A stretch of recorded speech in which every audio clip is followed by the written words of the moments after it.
Please like, share and subscribe my channel for more videos. Anne of the Island, Chapter 6. In the park. What are you going to do with yourselves today, girls? Asked Philippa, popping into Anne's room one Saturday afternoon.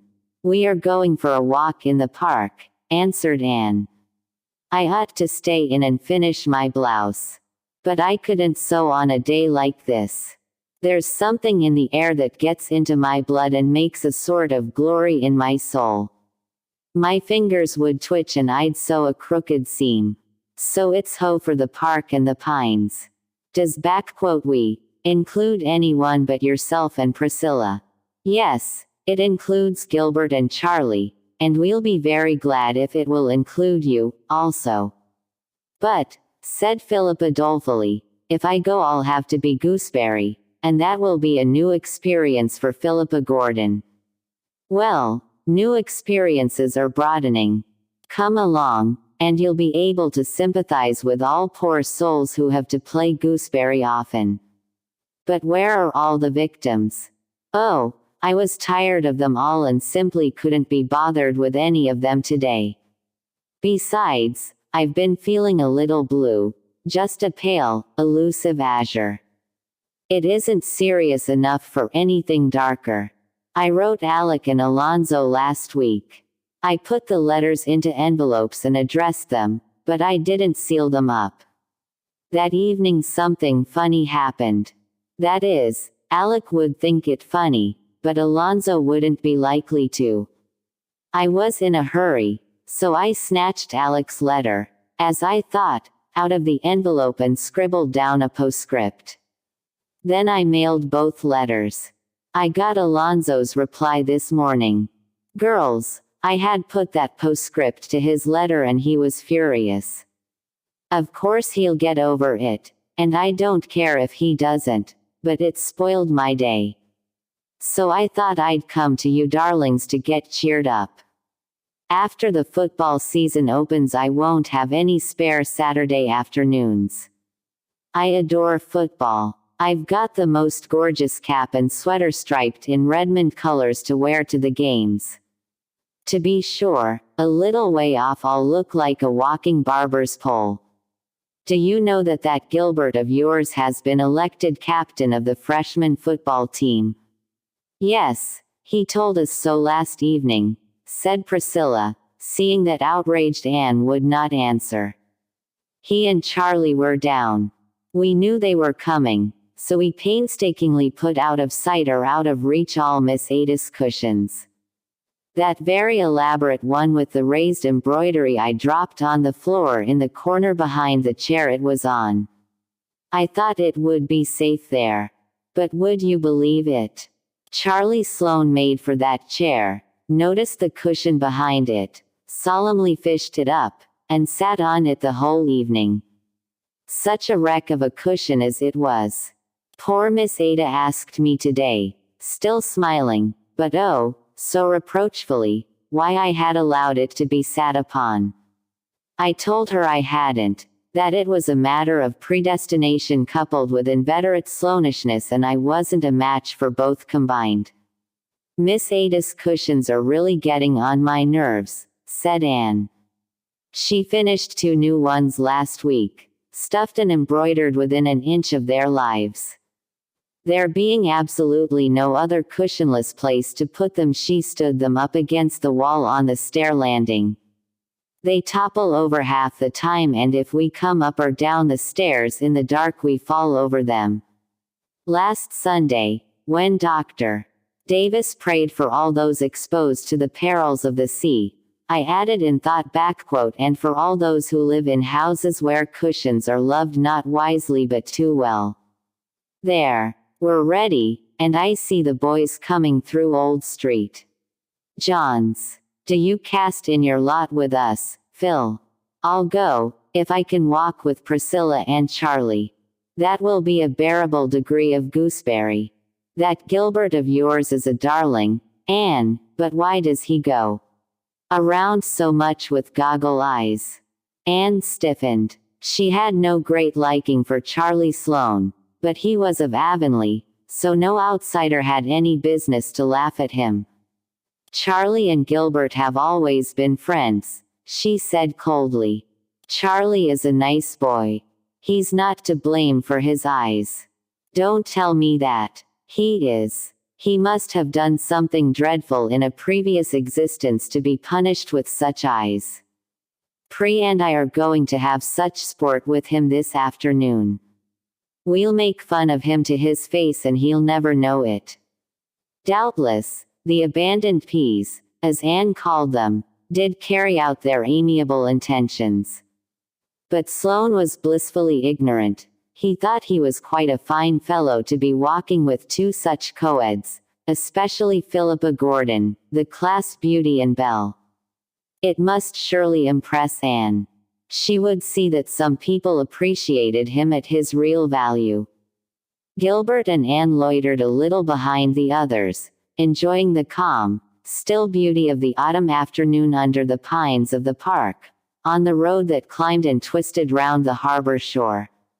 The silence here is like a prayer, isn't it? Said Anne, her face upturned to the shining sky. How I love the pines. They seem to strike their roots deep into the romance of all the ages. It is so comforting to creep away now and then for a good talk with them. I always feel so happy out here. And so in mountain solitudes o'ertaken as by some spell divine, their cares drop from them like the needles shaken from out the gusty pine. Quoted Gilbert. They make our little ambitions seem rather petty, don't they, Anne? I think, if ever any great sorrow came to me, I would come to the pines for comfort, said Anne dreamily. I hope no great sorrow ever will come to you, Anne, said Gilbert, who could not connect the idea of sorrow with the vivid, joyous creature beside him, unwitting that those who can soar to the highest heights can also plunge to the deepest depths, and that the natures which enjoy most keenly are those which also suffer most sharply. But there must, sometime, mused Anne. Life seems like a cup of glory held to my lips just now. But there must be some bitterness in it, there is in every cup.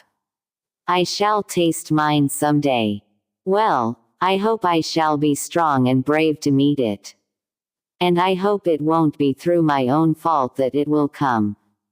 Do you remember what Drive Davis said last Sunday evening? That the sorrows God sent us brought comfort and strength with them, while the sorrows we brought on ourselves, through folly or wickedness, were by far the hardest to bear. But we mustn't talk of sorrow on an afternoon like this. It's meant for the sheer joy of living, isn't it? If I had my way I'd shut everything out of your life but happiness and pleasure, Anne, said Gilbert in the tone that meant, danger ahead.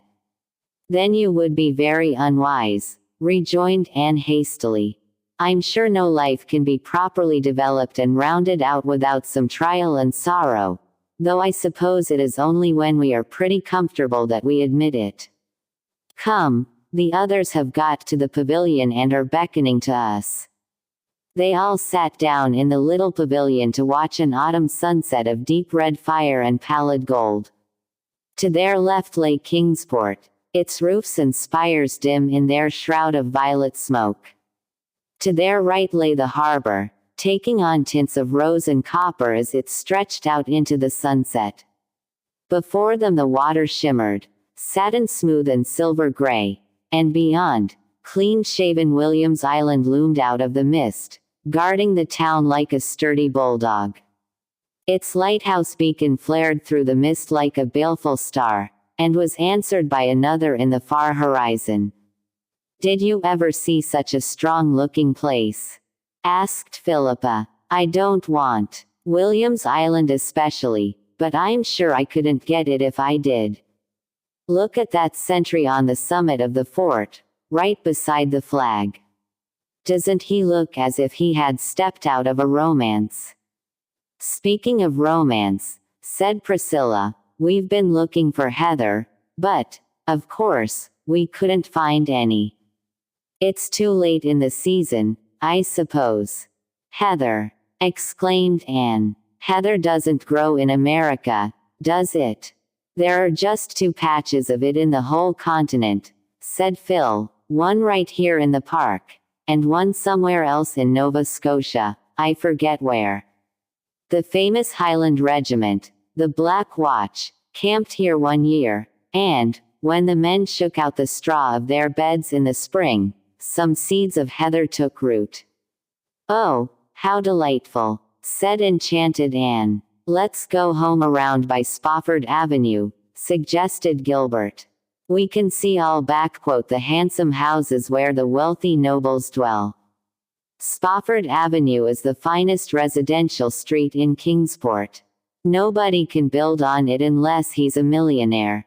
Oh, do, said Phil. There's a perfectly killing little place I want to show you, Anne. It wasn't built by a millionaire. It's the first place after you leave the park, and must have grown while Spofford Avenue was still a country road. It did grow, it wasn't built. I don't care for the houses on the avenue. They're too brand new and plate glassy. But this little spot is a dream, and its name, but wait till you see it. They saw it as they walked up the pine-fringed hill from the park.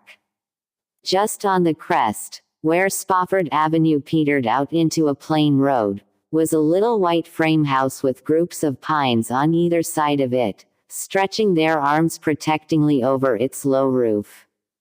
It was covered with red and gold vines, through which its green-shuttered windows peeped. Before it was a tiny garden, surrounded by a low stone wall. October though it was, the garden was still very sweet with dear, old-fashioned, unworldly flowers and shrubs: sweet may, southern wood, lemon verbena, alyssum, petunias, marigolds and chrysanthemums. A tiny brick wall, in herringbone pattern, led from the gate to the front porch. The whole place might have been transplanted from some remote country village, yet there was something about it that made its nearest neighbor, the big lawn-encircled palace of a tobacco king, look exceedingly crude and showy and ill-bred by contrast. As Phil said, it was the difference between being born and being made. It's the dearest place I ever saw, said Anne delightedly. It gives me one of my old, delightful funny aches. It's dearer and quainter than even Miss Lavender's stone house. It's the name I want you to notice especially, said Phil. Look, in white letters, around the archway over the gate. Patty's Place. Isn't that killing? Especially on this avenue of Pinehursts and Elmwolds and Cedarcrofts. Patty's Place, if you please. I adore it. Have you any idea who Patty is? Asked Priscilla. Patty Spofford is the name of the old lady who owns it, I've discovered. She lives there with her niece, and they've lived there for hundreds of years, more or less, maybe a little less, Anne. Exaggeration is merely a flight of poetic fancy. I understand that wealthy folk have tried to buy the lot time and again. It's really worth a small fortune now, you know, but Patty won't sell upon any consideration. And there's an apple orchard behind the house in place of a backyard. You'll see it when we get a little past. A real apple orchard on Spofford Avenue. I'm going to dream about Patty's Place tonight, said Anne. Why, I feel as if I belong to it. I wonder if, by any chance, we'll ever see the inside of it. It isn't likely, said Priscilla. Anne smiled mysteriously. No, it isn't likely. But I believe it will happen. I have a queer, creepy, crawly feeling. You can call it a presentiment, if you like. That Patty's Place and I are going to be better acquainted yet.